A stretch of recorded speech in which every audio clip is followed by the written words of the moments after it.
Jujutsu Kaisen is getting crazier and crazier every episode. As far as animation goes, episode 17 just absolutely killed it. Like, that's the first thing I want to say.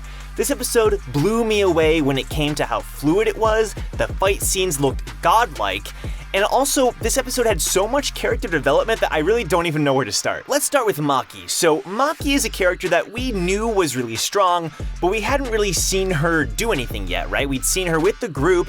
You know, she was a second year, that's kind of all we knew. She was chilling with the second years, we saw her in the opening with the spear and everything, but we did know that she was someone who was incredibly strong but couldn't use cursed energy.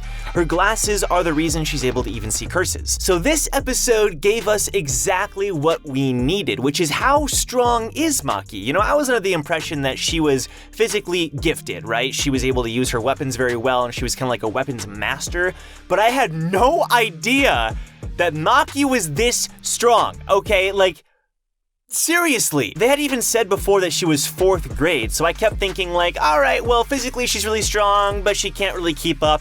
That is, I could not be farther from the truth. So the first part of the episode is Maki fighting against Kasumi, and it's really cool because we get to see a little bit about what Kasumi can do. She uses this sword and she's able to, like, when she sheaths it, this energy, cursed energy gathers around it, and she's able to do this like simple domain, and she's able to attack anyone who like enters the domain, like sort of on reflex, which is really neat. I thought it was really cool how we got to see that side of Kasumi, and I feel like she kind of got countered in this fight, but not even just countered, but outmatched, right? Maki, when it comes to fighting with weapons, I mean, Kasumi didn't stand a chance. But even so, Kasumi mentioned that Maki just had a longer weapon and she was just more gifted in this kind of thing, so Kasumi was kind of countered. I do like her technique and her character is really fun, so I hope we get to see more of her going forward. I know she was seemingly defeated, at least so far as we've seen, so I'm curious where we'll go with her character from here. This fight was really cool though. I loved how Maki was willing to break her weapon in half so she could throw one and then she'd have to block it and then throw the hidden weapon and everything. That was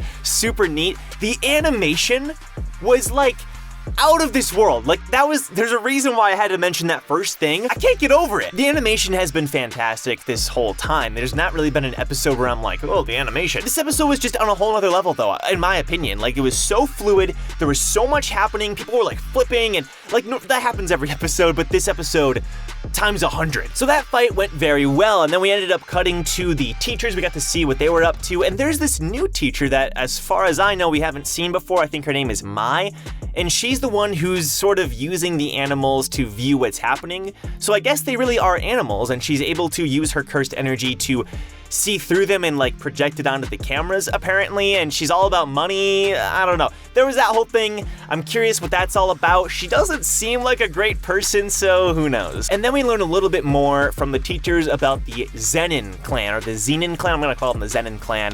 It's the same clan that Maki and Mai come from, and as far as I know, maybe Megumi. Did they mention that? I'm not sure. I could be wrong about that. But for sure, Mai and Maki. I'm sorry. Yeah, Mai. Wait, there's Mai, M-E-I, and Mai, M-A-I. Oh, that's confusing. So the twins are from the Zenin clan, and we learn that because they're very fickle about who advances and their leaders and their jujutsu sorcerers being elite, right?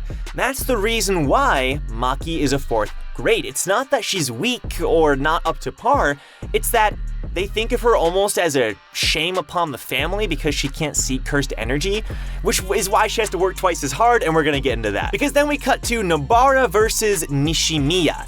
And this was really cool because not only was the animation in the fight just really interesting and fun to watch, but there was a lot going on in their dialogue, and I really, really liked what they were talking about. They were talking about being a woman and what it means to be a woman jujutsu sorcerer, and Nishimiya was like defending Mai and how she comes from the Zenin family and how they're like very patriarchal and all this stuff.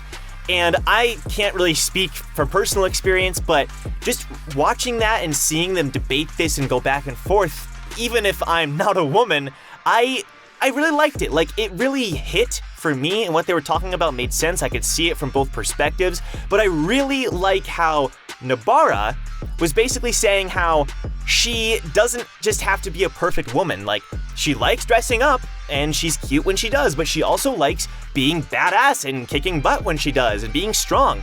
Like, she doesn't have to be juggling both and being perfect. Like, I just really liked it. You know, Nobara really grew on me as a character, just watching her get angry and being like, what are you talking about?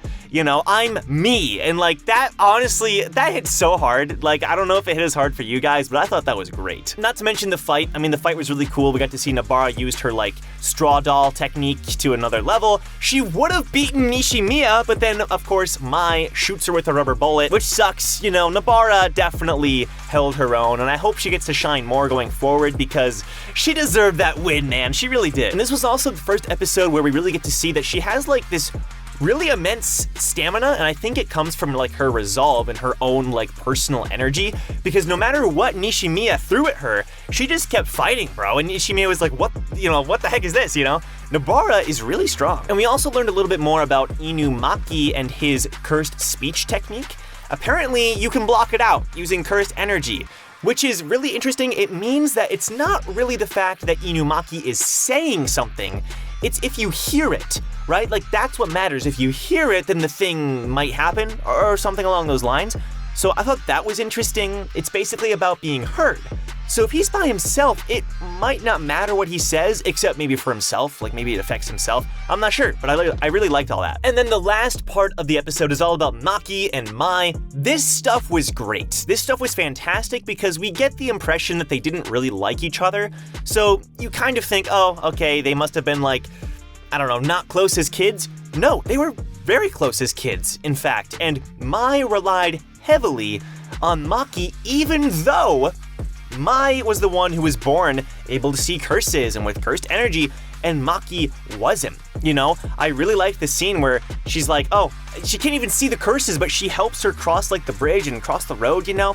Like, I love it because it shows you that Mai was jealous and is jealous of Maki, even though Maki was the one born without cursed energy.